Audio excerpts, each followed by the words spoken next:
Wowee. All right. Looks like we are live probably. How's it going?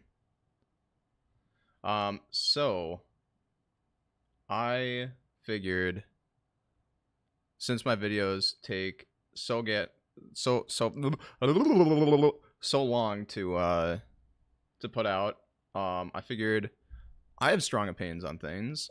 So why not go over some of the stories of the week? In the gaming industry. See how that goes. See what everyone thinks of that, and then from there, we figure things out. Yeah. So that's kind of the goal. And I have like a lot of things to say about like recent events, especially with like all of the crazy stuff that's going on. So I figured we'll go through it, we'll talk about it, and it'll be fun. It'll be fun. We'll have some fun. We have a little bit of fun. We do be having a little bit of fun here. Why not? So I'll probably. I mean, without further ado, I think I'll just get started into it. So first story here. Oh God, did I just like I went up right up against that mic?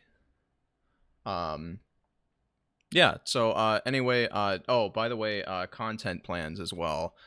Before we start off, basically right now I'm working on the script of. I'm working on the script of the Borderlands 4 video.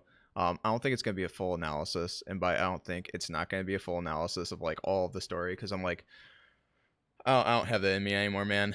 And it's just like kind of my closing thoughts on the Borderlands stuff, and then I'm going to what's the word? Um, oh God, um, and then afterwards, I'm just it's gonna act as like a conclusion of the series, basically, just like closing thoughts on Borderlands of the series, where it was, where it's at, where it's gonna be, all the good stuff, basically. And that's gonna be the whole big deal right there. But time to talk about this stuff. So first story here, Valve does not get anywhere near enough criticism for the gambling mechanics they use to monetize the game. DayZ creator Dean Hall says. Dean Hall, the creator of DayZ and more recently Icarus, has called out Valve regarding the use of gambling-related monetization in its games. In an interview with Eurogamer, Hall said that it's something I think Valve does not get anywhere near enough criticism about. I'm honestly disgusted with the gambling mechanics in video games at all. They have absolutely no place. Oh, and this article is by Robert Perchese, associate editor. My challenge to game developers, he said, that if they think these things are not a problem, they make the data available to universities who are crying out to study this stuff. Hall's remarks refer to loot boxes in Counter-Strike 2, which offer weapon and armor skins that can be traded with other players to fuel a multi-billion-dollar marketplace surrounding the game, a marketplace that includes significant betting activity. And if you are not familiar with the recent stories, oh my God, some of that stuff is insane. I did not realize, like, before that story, like, how big this market was. Like, I knew it was big. I didn't realize it was, like, multi-billion-dollar big. And that Valve just, like, does one patch and to make it, because I think like it was something about like glove and knife skins were like a lot harder to get, but then they made it so you can trade in like other like lower tier skins for like a chance at those higher tier skins, or like you guarantee yourself a higher tier skin. I'm not sure like which one it was, but it was like a significant like it was a huge change to the point where like just overnight, like billions of dollars just disappeared, which is insane.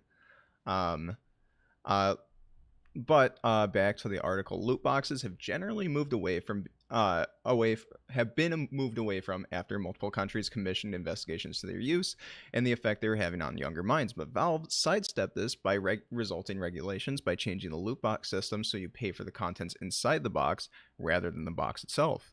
Hall's comments came while speaking to me about the survival game Icarus, which was originally going to be a free-to-play before it switched to the expensive DLC model it has now, the Paradox model, as Hall calls it. It's a divisive model, but Rocket works. Hall's studio needed it in order to survive, he told me. Players aren't the only ones who are unhappy with it. I'm not happy either, Hall said. I agree with a lot of people that are mad about the DLC approach. I don't really like the Icarus approach. We needed it to survive. I actually think it's a lot of gamers who don't realize that 99% of devs out there are sitting there going along, I don't like this. So who's winning? Because it's sure not us. There's a lot of game studios like mine that are just holding on and trying to keep making the games that we want to make, not necessarily happy with how they monetize.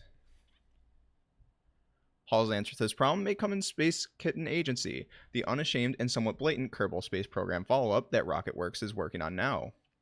The idea is to make it free with the option of contribution if you want to pay. I want to find a different way, he said. We've got to do something. We've got to try something. And if there's a game that deserves trying that, it's a KSP-style game. The one I think that we can make to try and do something different with. We say games can inspire. Inspiration should be free, which is the kind of tagline with the KSA. I think the game deserves better. I really do. I think the game deserves to be free. Kitten Space Agency doesn't have a release date yet, but its testing is starting to open out. Albeit select guests at the moment, whether or not optional fee will work with Space Kitten Agency, and whether the income it generates will be enough for Rocketworks to survive on remains to be seen. Life has been tough for the New Zealand studio. The launch of Icarus 4 years now has nearly dragged it under. But as I discussed in a candid interview with Dean Hall, things are starting to turn around. Okay. So basically, I wanted to go over this article because I think it's like it represents like a larger trend with the gaming industry, or not just even the gaming industry, but just like the economy in general, where like I feel like this was very much not the case like even like 10 years ago, where there are billions upon billions of dollars just based off of like nothing. And this isn't like some like communist like, oh man, like all stock markets are fake and gay or like anything like that. It's like legit like just based on nothing but speculation. Like this is only valuable because people play Counter-Strike and they like skins, they buy skins, and therefore like because they buy skins and the price goes up. Or like with the huge amount of money in crypto when it's like not worth anything, and like all the uses for crypto has been like kind of like just weird side things. It is very just wild that there are just huge swaths of the economy just based on nothing, like just absolutely based on nothing. And then even now like the AI bubble is just like insane. Like Nvidia's like 8% of the S&P 500, which is like absolutely ridiculous. And it's just all speculation. They're just like speculation on speculation on speculation. Like there's just a huge insane like speculation market where it's not necessarily like reflecting that like, oh yeah, these companies are doing well and they've got like these things planned and then they're delivering on that and boom boom boom boom, everything makes sense. No, that is not the case. It's the case that it's just we're speculating that it's probably going to do things, and because other people are speculating and they think that's going to be good, then we're going to speculate, and it's just like a nonstop like circle jerk of people just incessantly speculating on like number going up. Yeah, it's just it is not healthy. It is not. These are like not healthy segments of the economy. And then to address Valve, yeah, like I feel like Valve, like this is it's just insane. Like with like nobody like calls us out. Like we're very quick to call out like like Activision or like any of these other companies when they add like these gambling mechanics. But as soon as it's Valve, we're like, oh yeah, that's just Counter-Strike, that's just hats, that's just like whatever. When you literally have like people are linking like hotlines and shit when they lose insane amounts of wealth off of these skins. And yeah, and like like you have that, you have like people like offshoring like money and like these skins, you have like all this stuff.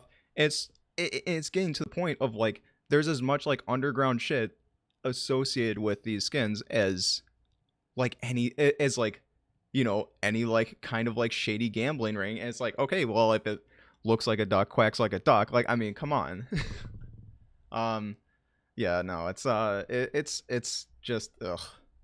I really wish this would be regulated out, but I mean, like with the current state of U.S. bullshit, that ain't happening anytime soon. We definitely not. Um, but that's article number 1. Article number 2. Oh boy. I get to talk about Take-Two and Rockstar. Oh boy, oh boy. GTA 6 developer Rockstar accused of union busting after it fires dozens of developers. This flagrant contempt for law and the lives of workers who bring in millions is an insult. Oh boy. Grand Theft Auto 6 developer Rockstar Games has been accused of union busting after terminating the contracts of 30 to 40 staff, all of whom were purportedly involved in union activities. Rockstar claims they were fired for gross misconduct. Bullshit. Anyway, oh man, bad cough. According to Bloomberg, the developers employed in multiple disciplines and offices across Canada and the UK had been part of a private union chat group on Discord and were allegedly either already in the union or planning to organize at the company. Take-Two spokesperson Alan Lewis told Bloomberg the developers were fired for gross misconduct and no other reason. Oh bullshit. Oh man. Must have like COVID or something. Adding. Oh, do I get like demonetized for saying that, or is that like not the case anymore? Anyway, adding Take-Two fully supports Rockstar's ambitions and approach. No, you don't. Rockstar just carried out one of the most blatant and ruthless acts of union busting. Take-Two fully supports. Oh, okay, sorry, I read that wrong. They're pro union busting. My bad. Rockstar has carried out one of the most blatant and ruthless acts of union busting in the history of the games industry, said President of Independent Workers Union of Great Britain, Alex Marshall. The flagrant attempt for law and for the lives of workers who bring in their billions is insult to fans in the global industry. Rockstar has not commented publicly on the firings or accusations of union busting. Earlier this week, Take-Two Interactive boss Strauss Zelnick, the most villain-coded name I've ever seen, returned to the subject of AI, suggesting the controversial technology could never create anything like GTA 6 because no creativity can exist by definition in any AI model. That's gonna be the next story. We'll get to that in a second. But yeah, like I don't know. It's like, bro, like don't like we're not fucking stupid, okay? Like we know exactly what's happening here. It's I don't know. It's frustrating that like it's like, dude, just be honest. Just be honest. Be like, yo, dude, these people. Like if it was really such like a gross shit they were saying, release the fucking messages. Release the messages. Like it's very obvious that like they may, I could be wrong. More shit could come out, and I could be totally wrong on this. But I mean, like gross misconduct and no other reason. Like. Like, come on, dude. Like, really? Like, show us. Like, if it was really so bad, like, why don't you show us? Why don't you just put it in there? Yeah. Yeah. What are you gonna do? But the story I really wanted to get to, this goddamn, GTA 6 couldn't be made by AI, suggests Take-Two boss. There's no creativity that can exist by definition in any AI model. You wouldn't end up with anything very good. This isn't like to be like, oh, AI bad, AI always bad. But it's more to like show the disconnect between like the concerns of people versus like these like people that make money on stacks of money on stacks of money on stacks of money. Take-Two Interactive boss Strauss Zelnick has returned to the subject of AI, this time suggesting the controversial technology could never create anything like GTA 6 because, quote unquote, no creativity can exist by definition in any AI model. Zelnick has taken a measured position on artificial intelligence, a term he's previously described as an oxymoron in the past, saying that while he's pretty enthusiastic about its potential to help the company do a better job and do a more efficient job as a tool, it takes genius to create hits, and genius is the domain of human beings. His latest statement, shared by CNBC's recent Technology Executive Council Summit, expand on that perspective significantly in regards to AI's derivative nature. One immediate concern for Strauss is copyright. We have to protect our intellectual property, but more than that, we have to be mindful of others, he explained. If you create intellectual property with AI, it's not protectable. Ultimately, I don't think that's necessarily true. I think that's completely bullshit, right? Like, don't you have like the rights to like all the shit you create? I don't know. It depends on. I mean, I think like every AI has like uh its own like terms of use, but I don't think that's necessarily true. Like, if you're doing like intellectual if you're like spawning, if you're doing the whatchamacallem, gotta drink water. If you, oh geez, yeah, and especially if you like use AI to like get you like 80% of the way there, and you do the other 20%, like I don't like I just don't think that's true at all. I don't think that's true at all. I think that's just complete bullshit. But if you create intellectual property with AI, it's not protectable. Ultimately, Take-Two's content must stand up to copyright laws, he said, also while protecting people's rights, leading to quote-unquote constraints. But Zelnick also believes inherently the backward-looking nature of AI, a result of its dependence on big data sets and old information, means it's derivative in a way that doesn't suit creativity. Let's say there were no constraints on AI. Could we push a button tomorrow and create an equivalent to the Grand Theft Auto marketing plan, he continued. The answer is no. A, you can't do that, and B, I'm of the view that you wouldn't end up with anything very good. You end up with something pretty derivative. There are many, many things in life that are predictable based on data, he said. Anything that moves backward-looking data involves backward-looking data to compute, AI is really good, and that applies to a lot of things. But what we do at Take-Two isn't attached to that. It's going to be really, really bad at.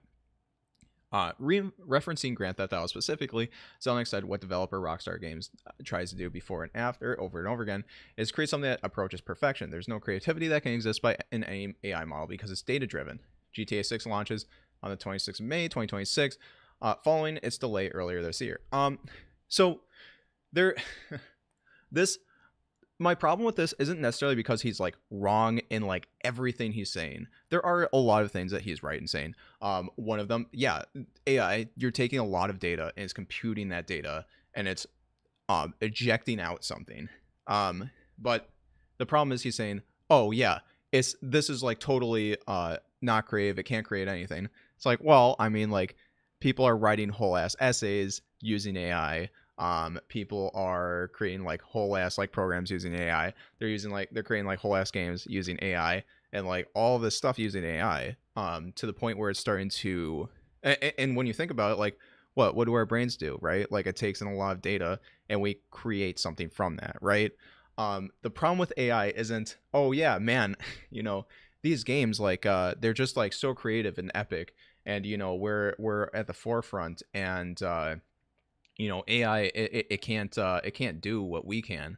It's like, is that going to be true forever? Like the problem with people, like the problem people have with AI isn't necessarily like I don't think anyone has a problem of, oh yeah, I have like this difficult problem with programming.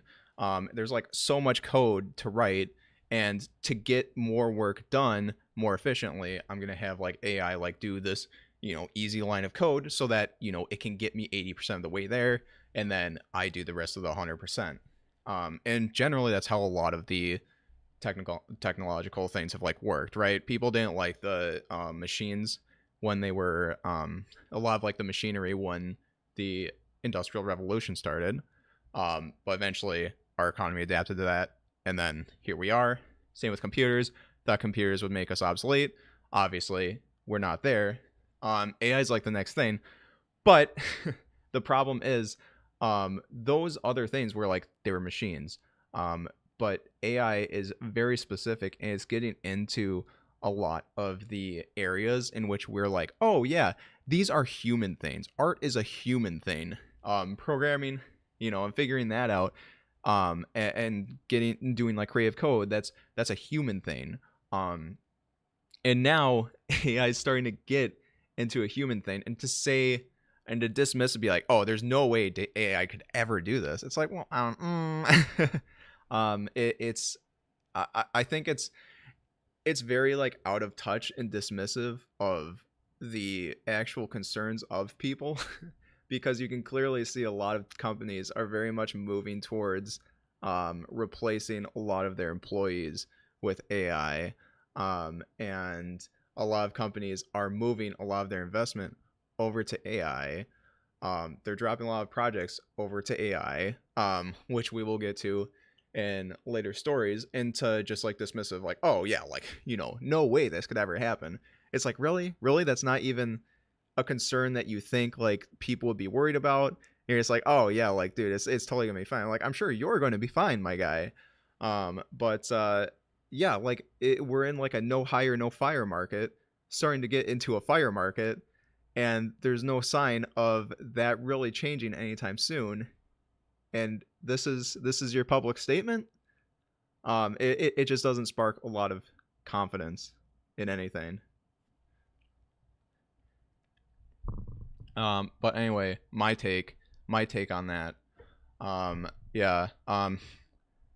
Dude, Strauss Zelnick. I don't know who named this guy, but they knew he was gonna be a fucking bastard, didn't they? Anyway. But other side of this, other side of AI, now we're gonna be doing the AI glazing article. The AI glazing, it is about to begin as soon as this article starts. There's no shortcut to making great games, Embark Studios CCO responds to and defends AI use in Arc Raiders. Arc Raiders is out today, and while a wild number of players have flocked to the game to celebrate its launch, it's no secret that the extraction shooter shared a familiar point of controversy to Embark Studios' prior game, The Finals. That sore spot for many gaming enthusiasts is AI, a technology Embark has made no secret in exploring.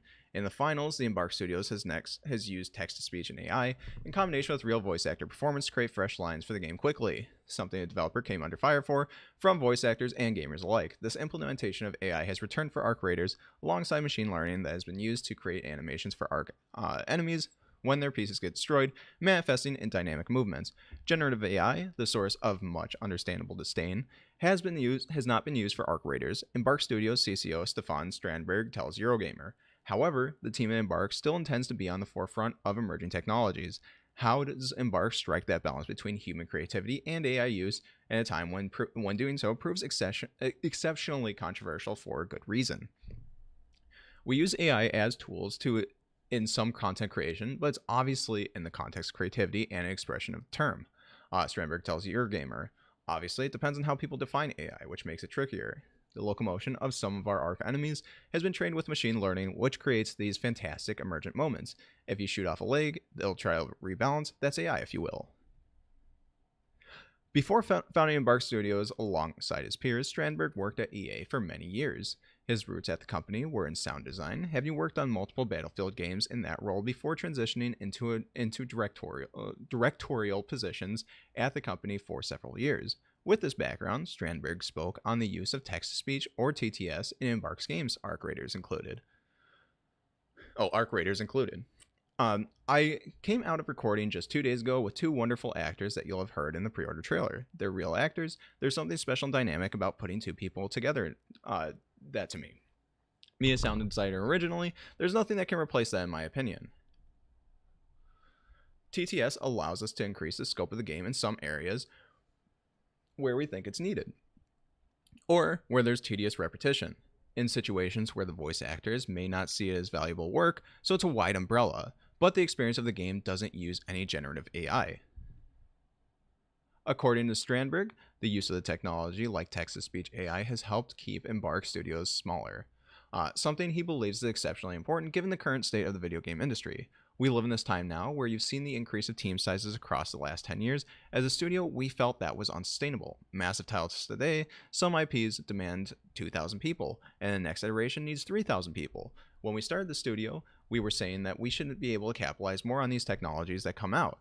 But studios that were formed 15 years ago or so, they are just set up differently. We started with this in mind. How can we leverage new technologies? How can we push new technologies while keeping the team small and taking creative risks? Also, it can help you increase the scope of a game and get features to be in a state where it wouldn't be otherwise with such a small team. So I'm proud of what we've achieved here. Proud Strandberg may be, but a large question remains. where exactly does the human element of Embark end and AI assistant development begin? Is this a line fixed in place, or will it shift further towards automation in the future? What can be said to those concerned about a steady displacement of human talent? To this, Strandberg emphasizes, despite Embark's desire to embrace new technology, such tools are not a replacement for developers. There are no shortcuts to making great games. You need so many things in place: a clear vision, a great culture, clear goals. The vision will inform how you get there. Strandberg elaborates, we're always leading with what allows us to create new and exciting player experiences. What can help us do that? The tools available to us now are just more exciting than they were. So I'm thinking about it that way. Linking back to automation, when you blow a leg off of an enemy and you're seeing it struggle with one less leg, it's a tiny movement, but you're almost playing with something with self-preservation. That's tantalizing to me. But that's just one piece of the process that was done with machine learning. It's still what the design team wanted to do. The guiding principles are what the design game wanted this game to be. Yeah, so, there's more. So as a team that's super curious about this, you've got to think about what this enables us to do. But there's no such thing as an autopiloting development. We're just getting 40 enemies out 1 week. That's not a thing. So it's guided by us. We're always on the lookout for how we can improve our workflows. This started with a studio with a mass set of procedural tools when it came to world building, and we won't be anywhere near with what we are today without those investments. Arc Raiders is out now, blah, blah, blah. You're curious about the game. Yeah, so this is kind of like the other side of like there are two ways to view AI. You can view it as this thing that companies are going to use to completely destroy all workers, or you can view it as like also a possible tool. Now, do I trust like these big companies like Strauss-Zelnick to like Take-Two and Strauss-Zelnick? Do I really trust these guys to be like, oh yeah, no, dude, totally. The AI, no, bad. Whoa, yeah, it sucks. Like, and it's like when companies are hitting record layoffs because they're trying to invest in AI because they know that they can use it to not have to pay people. Like, come on. But yeah, it is getting into like a weird situation of like, okay, what it hasn't manifested yet of what the future of AI is going to look like. And that's the really scary part to most people of like, oh yeah, like, okay, that's really cool that you're saying it's not going to take jobs and you're saying that it's going to be boosting productivity. But I don't see any, I don't see any implementation of that. And that's like kind of the part where people are like, and they're really hesitant about it. But also on the other side of things, right? Like, I know there's like a big thing back when, oh man, these are the old days. Back on like art forms and stuff in the early 2000s, boy. Oh, does anyone remember that? But there was like a huge argument of like, oh yeah, like digital art, is that real art? You're using like all these computer tools to, make your art better. And so there were huge arguments over whether that was art. And obviously now the position is like, yeah, of course that's art. And I mean, obviously it's a lot different when you're just typing in a prompt. Obviously, I'm not saying that. I'm not saying it's different. Okay. Or I'm not saying it's like the same thing, but like to like, let's say you're an artist, you have art, you train like kind of an AI thing on your model, you still own that thing that generates your art. But and obviously like kind of fucks up on some things, but then like it's a lot less work for you to do the rest of the stuff, right? And it's just another tool in your set of tools to make your job easier, make you more productive. The problem is people, like, over time, people have gotten more and more and more and more and more and more and more productive. Our economies have gotten bigger and bigger and bigger and bigger and bigger, and people are just not seeing that. Oh man, my headphones shut off. 1 second. Okay, okay, there we go. But yeah, people just aren't seeing the results of that, and yeah, and it's kind of like, oh well, no shit, people are kind of concerned about this, right? But on to the next thing. Amazon reportedly gutting its video game division as part of 14,000 company-wide cuts. New World and the Lord of the Rings MMO impacted. Um, so, following Amazon's decisions to cut 14,000 jobs, a new report has claimed the company is gutting its video game divisions as part of the move. That's according to Bloomberg's Jason Schreier, who is referencing a memo set by Amazon employees, says the company's plans to reduce the amount of work it does on big budget titles, particularly MMOs. In the memo, Stephen Boom, Amazon's vice president of audio of Twitch and game, he wrote, "While we're proud of our successes in first-party AAA game development and publishing, we've also made the difficult decision to halt a significant amount of our first-party AAA development work, specifically around MMOs within Amazon Game Studios, including making significant role reductions to our studios in Irvine and San Diego, as well as our central publishing team." While Amazon hasn't revealed the exact number of jobs being cut across its game division, affected employees are already taking to social media, suggesting teams from two projects, New World and Lord of the Rings MMO, announced back in 2023, are impacted. On LinkedIn, former gameplay engineer Ashley Amrine wrote, "This morning, I was part of layoffs at Amazon Games, alongside my incredibly talented peers at New World and our fledgling Lord of the Rings game. Y'all would have loved it."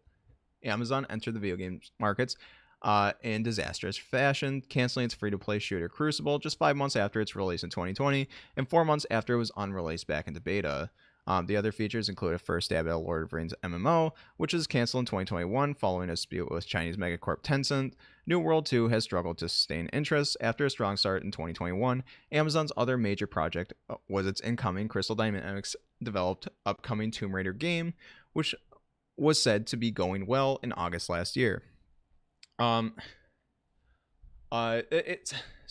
my opinions are also going to be part of the next article, but it really is like frustrating that like companies are consolidating like more and more and more studios all into like, you know, like one company, where companies are just allowed to buy a shit ton of other companies, and we were getting to like megacorp area, where you have like companies that just own like huge amounts of the economy.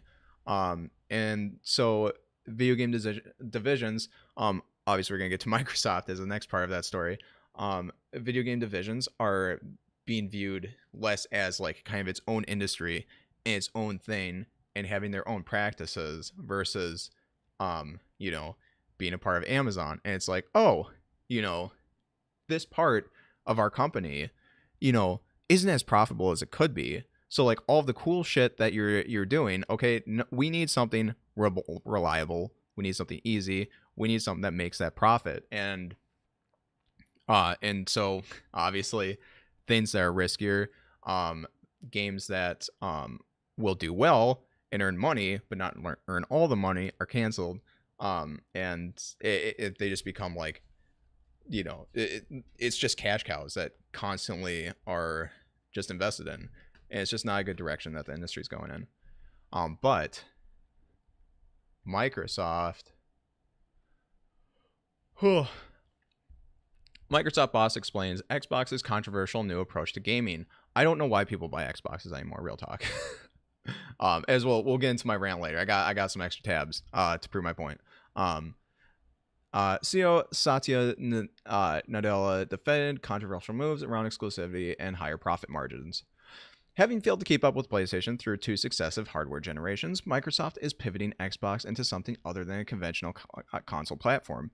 What exact shape that will take remains to be seen, but CEO Satya Nadella just outlined 3 of the core principles that will seemingly guide this new era of Microsoft gaming.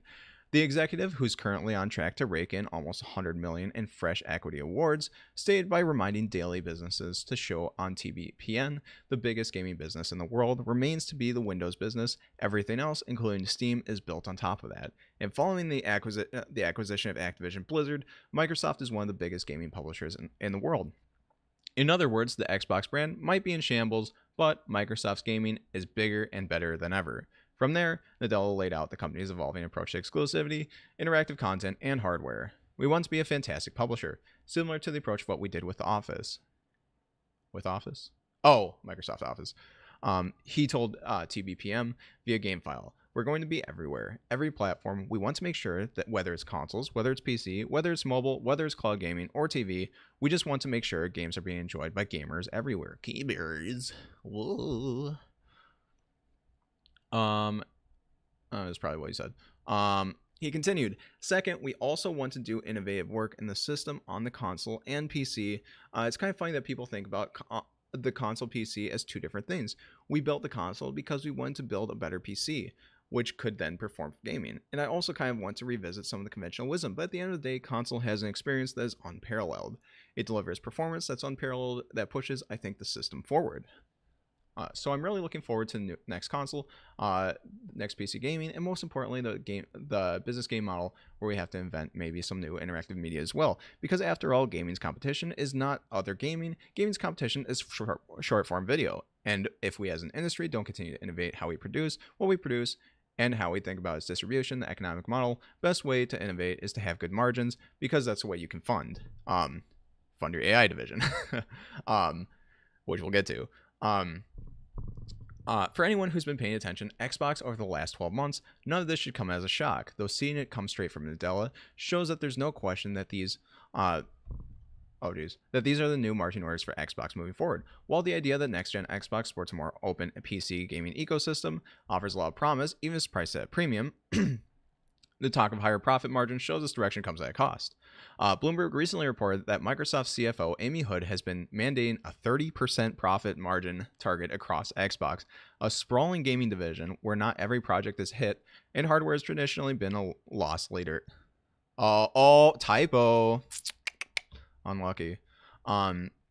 In the hunt for a future upside form of platform fees and reoccurring consumer spending. While healthy profits might give Xbox room to experiment in the future, over the last 18 months, it's meant that many canceled games and shuttered studios and thousands of layoffs. Treating Halo like Microsoft Office and shipping it everywhere might be exciting to investors, but it's never going to win much goodwill from fans who just saw Game Pass nearly double in price.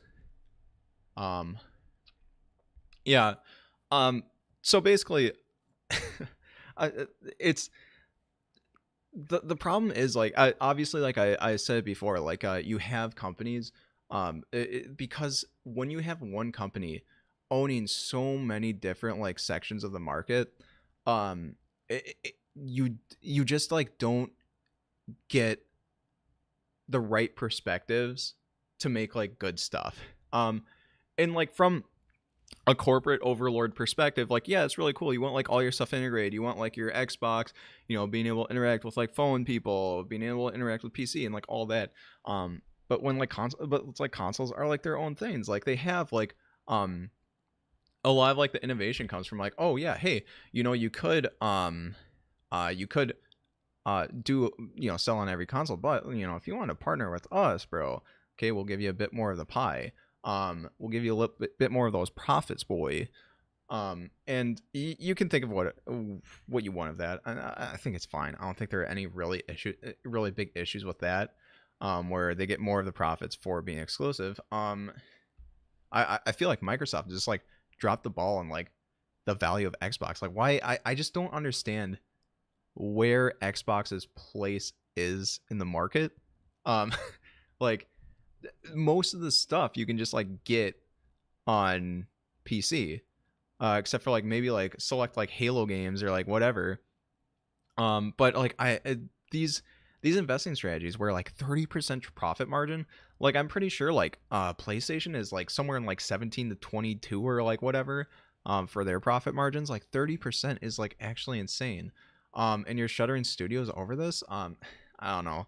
I don't like that there's, like, a lot of these big projects, like, a lot of, like, the cool games, like, are now, like, being more and more and more and more indie, and you get a lot less of, like, these mid-budget games, which is, like, really, I don't know, it's really sad to me, in my opinion, where it's not just about selling a game, it's about selling, like, a service, right? It's about selling, like, this game that has all these, different bells and whistles, and you're playing it for, like, 500 hours when it's just, like, I don't know what happened to one and done games. It's fine. I mean, obviously, like, there was an era of, like, people shitting on, like, I mean, to be fair, Order 1886 probably wasn't the greatest game ever. I never played it. I heard it wasn't great. But, like, I don't know what happened to, like, shorter game experiences where it's like the games didn't have to be, like, these huge open worlds with, like, multi, like, 9-figure budgets and shit. There's just like no reason for it. I don't know. I just miss the days of like, there were like more mid-budget projects. You got like more console exclusives and stuff. You had like a lot more like new IPs. And a lot of people like trying stuff out. Like it just doesn't seem like you get like those Halos anymore. Like those like Mario, Zeldas, like those Sly Coopers. When's the last fucking Sly Cooper? Like, come on. You just like don't get it feels like you don't get those games anymore because the incentives just like don't lie in the place where where like that kind of creativity is, which is just really sad to me. Watch my IGN video if you want to know more about it, if you want me to shit on consumers. But yeah, and it's just like insane, like and here's like evidence of like why in my opinion Xbox sucks, bro. Okay, like okay, here, Xbox One only games. Look at this shit. Like, and like half of them are like Kinect games. Like, oh man, like that's Forza Motorsport 5, man. Halo 5 Guardians. Wow, oh man, and that's it. Rare replay. Like, I mean, come on, like this is insane. And now look at PlayStation 4. A lot bigger of a list. Now it's not giant, it's not huge, but at least like there's some decent stuff on there. I mean, like Bloodborne. You have what, Gravity Rush. That's pretty cool. Gran Turismo. What else? Like Infamous, First Light, Second Son. Like these are actual video games, like I mean obviously like Halo 5, obviously a video game. Forza Motorsport 5, obviously a video game. But it's like that's it. The rest of it is like Xbox Fitness and like Kinect Sports Rivals. Like, bro. And like the worst part is I was like, okay, let's see what else. And it's like, and I looked at like the Wii U list. And I was like, wait, no way. Is this list bigger than Xbox? It literally is. The list of Wii U only games is literally bigger than Xbox One's. That's ridiculous. Yeah, it's wild. And like then you look at like Nintendo. Like this is a 3DS, bro. And they make like so much cool shit, even though like obviously I have issues with like how they handle copyright because they're just like super cringe about it.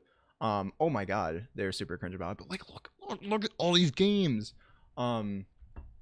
Yeah, like they like Nintendo's constantly like making new stuff, like new IPs, or at least trying to.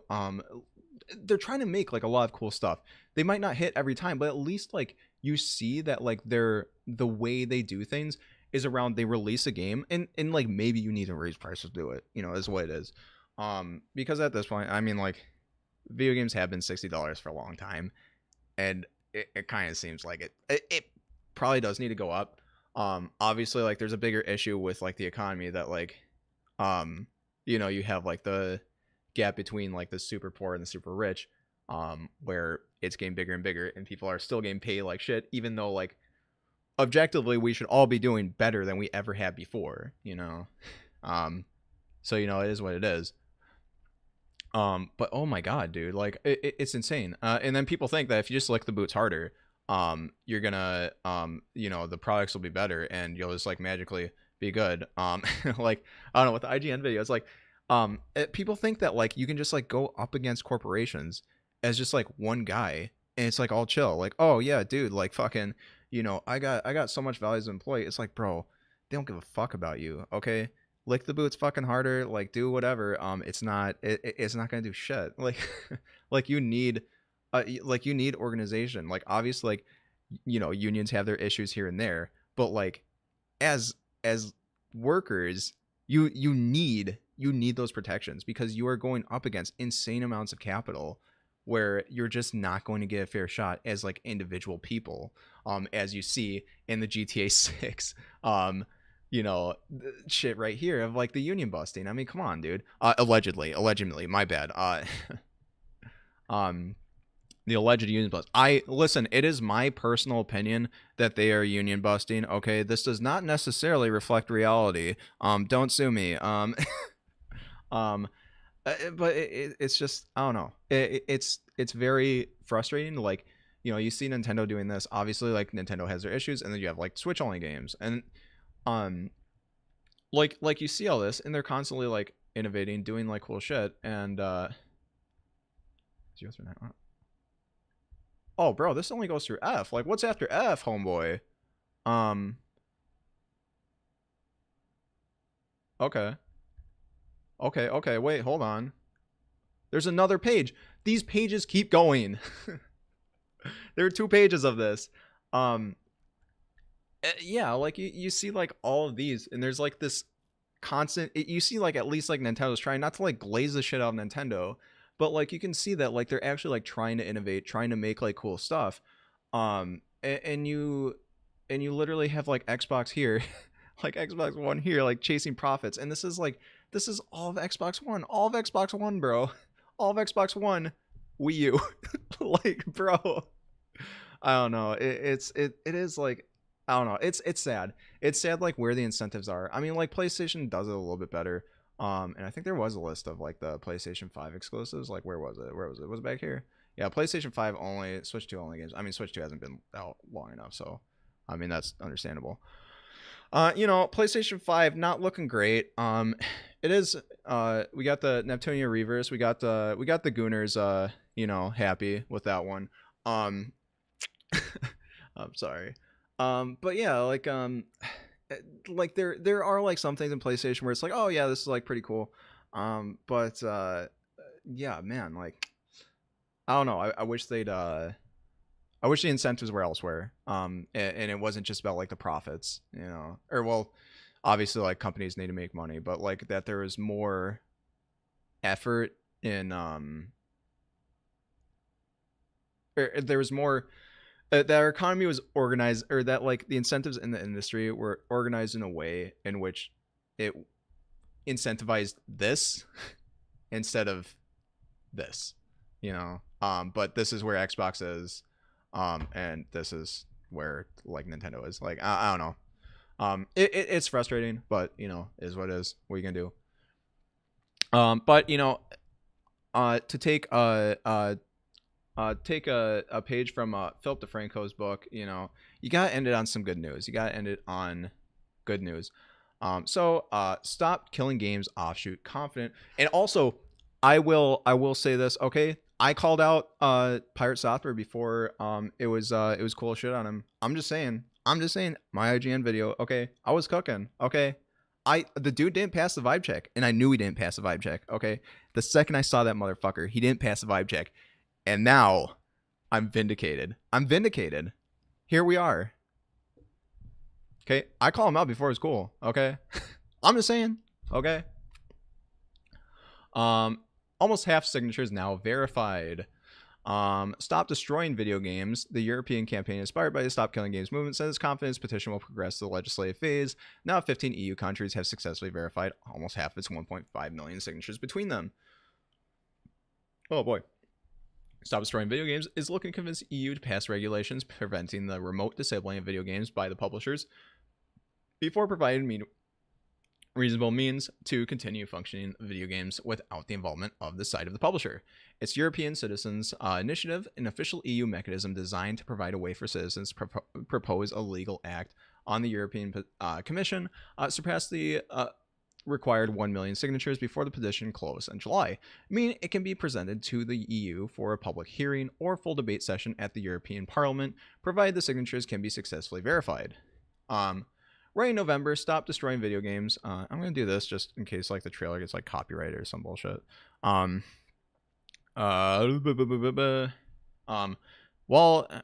right in December, Stop Destroying Video Games said it expected the verification process to take around 3 months. It's now shared a progress report of a new post to the Stop Killing Games campaign subreddit. Out of 1,448,270 signatures, I forgot how to say numbers there for a second. 689,035 are already verified, and 15 countries have met their thresholds. Petition organizers explained, "We are still missing 2 of the largest countries, Germany and France, but based on our current progress, we are confident we have surpassed the required thresholds. They have only had about 3% of signatures have failed verification so far." According to the update, Stop Destroying Video Games organizers have been engaged in. I'm going to pause it. We're going to pause it. Okay. Um, have been engaged in intense discussions with members of European Parliament, national governments, political parties, and the European Commission throughout the verification process, ready for the legislative phase.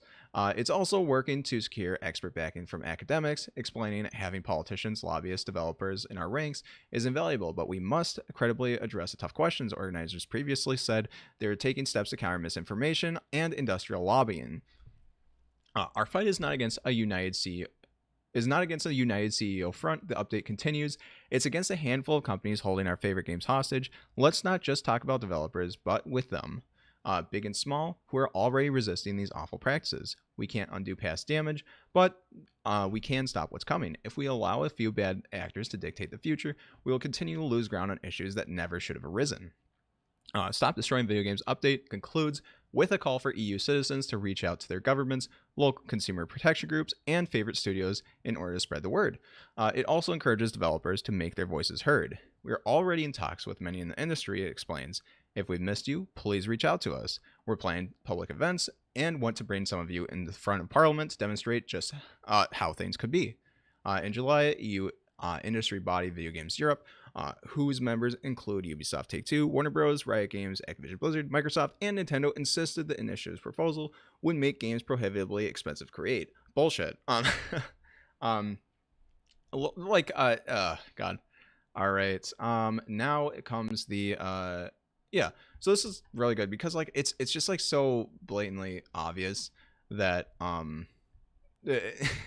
like it should just be a consumer protection. Like anytime like somehow you know when companies get regulated they just they manage to be okay every time. Like I don't know, they manage to not like collapse under having basic consumer protections. I don't know, it's just wild. Like when you up minimum wage, like companies, they just fucking crazy. Like I don't know, the economy doesn't collapse when you do that. When they have to get rid of microtransactions because they're like gambling in some countries, it just happens that like they don't collapse as a company, that they can actually still make money without having super exploitative practices. Isn't that wild? Isn't that crazy that companies are able to do that? Isn't that insane? Yeah, like it should just be like so obvious that like if you're not going to support a game anymore, like at least make it so that like there can be like those people that want to that still enjoy the game that can play it. There's no reason that like single player games that aren't even sold anymore should have like DRM that requires you to be online, and then when the servers go down that game's just unplayable. That's insane. Multiplayer games, obviously companies shouldn't be like, once they take down the servers of a game, obviously they shouldn't be required to like keep those servers up.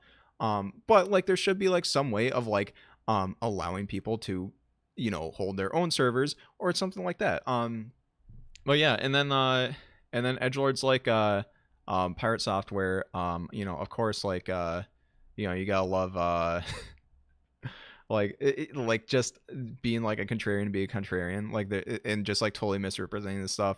But yeah, I mean, like finally he didn't pass the vibe check for the rest of the internet, past me, so I'm vindicated. You know how it is. But no, it's good that like this is moving forward, because this is like very basic shit. It's such basic shit. Like and it's like literally like like I don't understand like the insane costs that they're like, man, it's just totally not gonna be viable to make video games. I'm like, come on, dude, like suck my fucking balls, bro. Like God, like come on. Like what is like the huge cost? Like where's the analysis? Because like if there was like some, like the thing is like companies will always say like the thing that's like most beneficial to them, and when you get like vague PR statements like this, you know, like it's total bullshit. Like if there was like something specifically where like this will totally fucking destroy our company, they'd be saying it. They'd be saying it. They'd be saying it everywhere. But they're just like, they say like vague generalities where where is it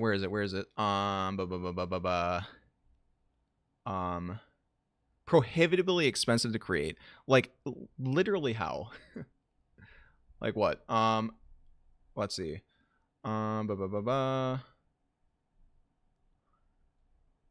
Where is the full statement here?